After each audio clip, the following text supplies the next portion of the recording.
So we're going to start by going to the Start button in the bottom left corner of the screen.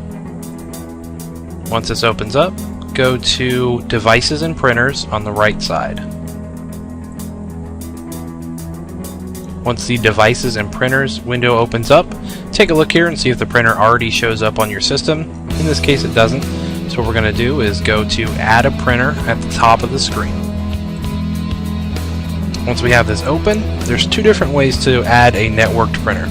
If you know the IP address of the printer, which you can usually find out by either printing a diagnostic page on the printer or through the menus on the printer screen itself, we can do Add a Local Printer. It may seem a little counterintuitive, but that's how to add directly by an IP address. So we're going to go through that process here first. Once we get this opened up, you want to go to Create a New Port, and then we will go to a standard TCP IP port. TCP IP is the name for the communication on the network, so that's why it's a TCP IP port for a network device. So then we'll go down to Next.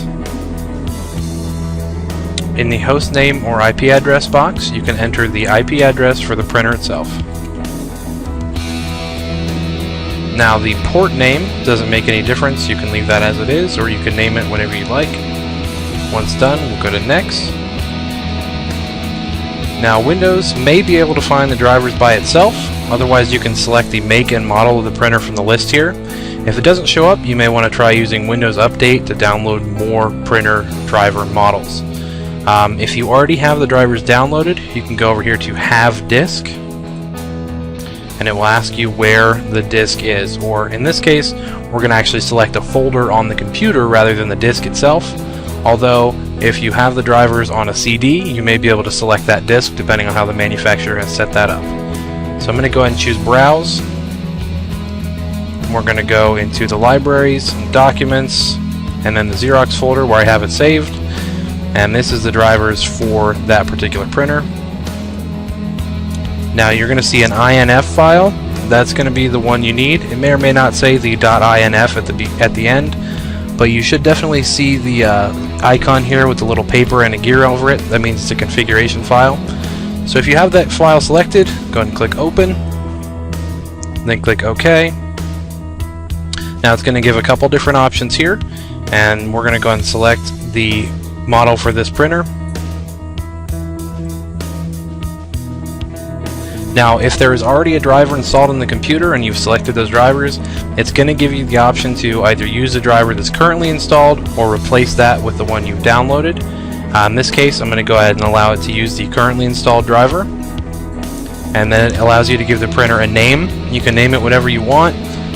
You can name it Bob's printer or Dan's printer or whatever you want to call it. So we'll go ahead and go to Next. And it'll just take a moment here as it adds a printer.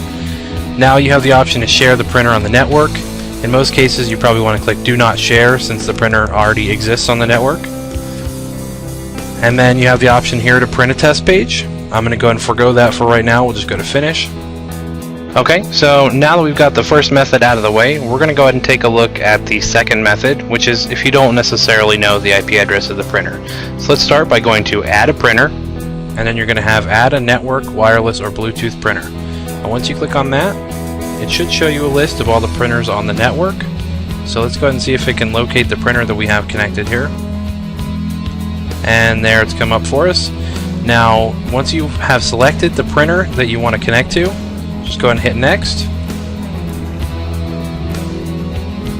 And this process is going to vary per machine. You may need to install drivers in this process as well, just as we did with the IP address process. But if it is connected to another computer on the network and they share the same operating system, for example they're both Windows 7 or they're both Windows Vista, then you can actually in most cases download the drivers from that computer, and Windows will do all the work for you. Again, you can pick the name here, whatever you want to call it, and then you hit Next. And you have the option to go ahead and print a test page here. I'm again going to go ahead and forego that and hit Finish. So you can see here we now are connected to our Xerox Workcenter networked printer. That's the basic process for connecting to a network printer in Windows 7. If you do have additional questions or need more information, definitely check out some other videos and articles at microcentertech.com, join us through the live chat, or even give us a phone call.